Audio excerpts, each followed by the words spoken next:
Pulling same thing, इस बात से आप कितना इत्तेफाक रखते हैं? नहीं, हम सहमत हैं काफ़ी हद तक। आई थिंक हिंदुस्तान भी काफ़ी सहमत हो गया। कुछ कुछ लोग बदल चुके हैं, कुछ लोगों की बदलने की देर है। हाँ, नहीं अपने घर समझ बैठ जा आराम से राहुल, क्या फ़र्क है। और आवाज़ कर ले थोड़ी सी। आई डू बिलीव आज हुनर की वजह से, काबिलियत की वजह से आपको आगे बढ़ने का मौका या काम करने का मौका या कुछ भी करने का मौका मिलना चाहिए। लाइट आपको फिर से ऑन करनी है? नहीं, ठीक है। कुछ भी करने के लिए you don't have to be, अरे आप मर्द हो तो आप ये करोगे, औरत हो तो आप ये करोगे, ये ज़रूरी नहीं है। सिलेक्शन हुनर पे होना चाहिए, काबिलियत पे होना चाहिए। And even if you want to be a homemaker, ये नहीं कि ये सिर्फ औरतों का काम है। अगर मर्द हाथ बटाना चाहे तो इसमें कोई ख़राब बात नहीं है। हिंदुस्तान में क्या कई बार होता है, लोग एम्बैरेस होते हैं ये बात की बातचीत करने में, क्योंकि सोसाइटी कहता है नहीं लड़कों को नहीं करना चाहिए। मैं ऐसे लोगों को जानता हूँ जो हाथ बटाते हैं और बाकायदा पूरा घर संभालते, बच्चों को भी संभालते हैं, जब बीवी अच्छी खासी कॉर्पोरेट नौकरी कर रही है। तो मैं ये कहूँगा काम के सिलसिले में आज स्त्रीलिंग पुल्लिंग सेम थिंग बन चुका है। जैसे आप देखते हैं हमारे मीडिया में भी आज I think man and women are equal in terms of कितने जर्नलिस्ट है, काफ़ी हद तक इक्वालिटी आ चुकी है। But when we talk about working is fine, but not house related job, I mean because of work in fact. उससे कितने सहमत, because there is a very small percentage I think. But small percentage का मतलब ये नहीं कि उन्हें अहमियत ना दी जाए ना। अगर वो माइनॉरिटी है इसका मतलब ये थोड़ी ना कि नहीं, वो ज़रूरी नहीं है। उनके भी इमोशन होते हैं, उनकी भी फीलिंग होती है, उन्हें भी दर्जा देना चाहिए, उन्हें उनकी भी रिस्पेक्ट करी जानी चाहिए। So every man that runs a home should be given that due, because home making is a very difficult job है। हमेशा कहते हैं ना घर पे बैठी रहती है, वो घर पे बैठती नहीं, वो घर बनाती है, संभालती है, ताकि आप सब बाहर जाकर अपनी ज़िंदगी के जो ख्वाब है वो पूरे कर सके। वो बहुत सैक्रिफाइसिंग प्रोफेशन होता है, इट्स अ जॉब बाकायदा। No, I totally agree with Arjun what he's saying. It's very right that you have to respect a homemaker. हम लोग we just take it for granted कि अरे घर पे कुछ housewife है and she's not doing anything. But I think that is what she has the main core to make a man happy, to set up a home. It's a lot of things that are required, I mean to just build a happy and healthy house. Kareena और अर्जुन, आप दोनों के अनुसार film की USP क्या है? Concept, जो idea है, जो फिलॉसफी है। आई थिंक मैं ये मानता हूँ बहुत काबिल डायरेक्टर है बाल्की सर, जिन्होंने ऐसा आइडिया चुना है, क्योंकि वो अच्छी तरह इसे दर्शा सकते हैं। It's very important to have the correct director with the correct material also sometimes. तो यूएसपी है, उन्होंने मैं दुआ करता हूँ हम दोनों भी यूएसपी हो पिक्चर की, बिकॉज कॉन्सेप्ट यूनिक है, कास्टिंग भी यूनिक है, और नई एनर्जी, नया सुर है पिक्चर का, तो होपफुली लोग एंजॉय करेंगे। How are you pitching the title? In fact, like we've seen Balki Power was something very different. Title didn't come. Then it was Chini Kam was something very different. Then Shamita, like here also Ki and how do you see like the title of the film? In fact, curiosity बढ़ती है ना, लोग जानना चाहते हैं कियन का क्या होता है। तो कियन का हिंदी में हमेशा होता है ना, नौकरी की जाती है, तो मतलब वो स्त्रीलिंग हुआ। घर चलाया जाता है या बनाया जाता है तो वो पुल्लिंग हो गया। तो कियन का हमेशा वो सेग्रीगेशन ले आता है सोसाइटी में, सोच विचार में। बट हमने फिल्म का नाम कियन का इसलिए रखा बिकॉज लड़की और लड़का, we wanted that to be a talking point in the film, because कियन का के वजह से बहुत सारी प्रॉब्लम्स आ जाती है। लैंग्वेज का फ़र्क होता है, उससे काबिलियत का फ़र्क नहीं पड़ता।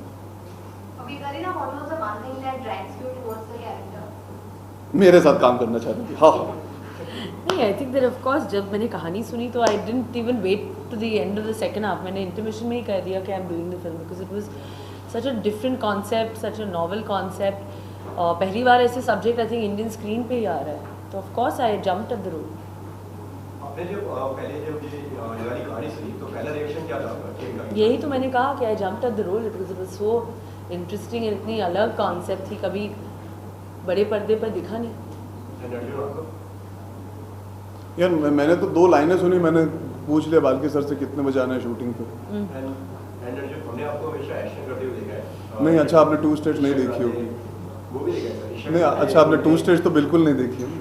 हाँ, तो कितना मतलब आपको डिटेलिंग करनी पड़ी कि कभी? नहीं, मैं एक एक्टर हूँ, मैं कलाकार हूँ, मैं हर तरह के रोल कर सकता हूँ और करते जाऊँगा। मेरी सबसे बड़ी जो सक्सेस रही है वो 2 स्टेज रही है, जो एक जेन्युइन फैमिली रोमांटिक ड्रामा थी। As an actor I have never ever shied away from experimenting and taking chances. तो for me I would like to believe I am able to do all kind of roles.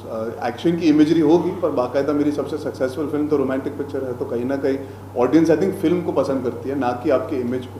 I think वो पुराना ज़माना था जब imagery बहुत ज़रूरी होती थी. आज नए एक्टर्स जो है वो फिल्म से जुड़े होते हैं.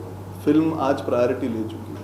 Okay, Arjun, have you taken any inspiration from someone to play this role? No, you have to realize a director comes with an idea and a thought. It's not always drawn from that somebody that he knows or she knows, but you've heard about a lot of people like this. बहुत सारे ऐसे लोग हैं, हम दोनों जानते हैं. I know a lot of, especially, for example, writers. They can work out of home and still be homemakers. This boy doesn't have ambition. We are not saying you should not have ambition. That is this boy. He does not want to get into the corporate world or the rigmarole of working every day. I know enough people, तो मुझे पता है कि ऐसे लोग हैं, बस इनके बारे में बातचीत नहीं होती बिकॉज लोग एम्बेरस फील करते हैं. सोसाइटी इन्हें नीचा दिखाती है कि नहीं तुम औरतों का काम कैसे कर सकते हो. अब हाँ, कई जगह पे तो मर्दों को किचन में आना अलाउड नहीं है. नहीं ये तो औरतों की जगह है, तुम मत आओ बेटा, तुम बाहर बैठो. तो ऐसे सोच विचार की धारा बहुत है, इसीलिए ये फिल्म हमने बनाने का फैसला लिया because it's a nice twist, it's a fun positive twist on that. ना कि कोई इंस्पिरेशन एक इंसान देखा जिसकी वजह से ये कहानी लिखी. करीना, अर्जुन सी खाना पकाना कहते हैं कि it's like a women's job, but then you always feel like कि men are the best cooks actually.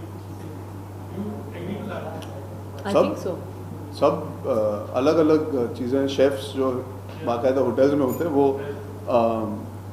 Amazing खाना बनाते हैं, लेकिन जब आप होटल में रह के बोर हो जाते हो, घर जाके तो आपको घर का खाना ही पसंद आता है जो एक औरत पकाती है. तो I think in both aspects they both are unique. That is why I am saying ये सेपरेशन नहीं होना चाहिए कि मर्द खाना अच्छा बनाता है या औरत. अच्छी तरह बनाते हैं दोनों. Okay, Out of Karina, love, actually, have you made anything to maybe it could be your chef or your parents, whoever it is, maybe it could be your coffee or small side. So मैंने कुछ बनाया. मैं प्यार के लिए खाना जानता हूँ, पकाना नहीं. Yeah, me too. Only love to eat. हाँ, मैं प्यार के लिए ये एक्शन बहुत अच्छी तरह करता हूँ. But a small thing like coffee or something. Sir इस पिक्चर के पहले मैं किचन में इस जाने पिक्चर से के डरता बाद. था. पॉपकॉर्न बना सकता हूँ बस, और कुछ नहीं. Last 2 questions. okay, anything from the movie which has touched you both on a personal note? I mean, you have to see the film, so I can tell you in detail. But बहुत सारी चीज़ें हम लोग taken for granted, हम लोग realize नहीं करते. तो when you do a film like this, sometimes you realize, अरे यार, being a homemaker is a very difficult job. In fact, पूरा दिन खत्म हो जाता है, आपका काम फिर भी चलते रहता है. You are the first to wake up and last to sleep. So when I did the film, I realized, यार, even I am maybe one of those people that didn't realize कितना मुश्किल होता है घर संभालना, एक घर बनाना. That is my take home from the film, that I definitely do have newfound respect for all the homemakers across the world. Would you like to talk something about the high song in fact, you know, that you wore a... जी जी जी. करीना कपूर को impress करने की क्या क्या नहीं करना पड़ता. ये normal चीज़ों से इम्प्रेस नहीं हो रही थी, मैंने हील्स पहनने का फैसला किया. नहीं, वो गाना ऑलरेडी काफ़ी सक्सेसफुल था पहले भी, जब जैज़ धामी और हनी सिंह ने निकाला था 3 साल पहले. We found it very apt for the film. Balki sir ने ये फैसला किया कि करीना नहीं, मैं हील्स पहनूंगा. तो I think it's nice to sometimes use a visual to create curiosity and get the message across. हमेशा हम कहते हैं ना, एक फोटो से आपको पता लग सकता है पिक्चर किस बारे में. तो ये 2.5 मिनट का गाना देख के आप समझ सकते हो कि हमारी फिल्म किस विषय पर आधारित है. वो मैंने जानबूझ के किया था ताकि आप सब यूज टू हो जाओ मुझे हील्स में देख के.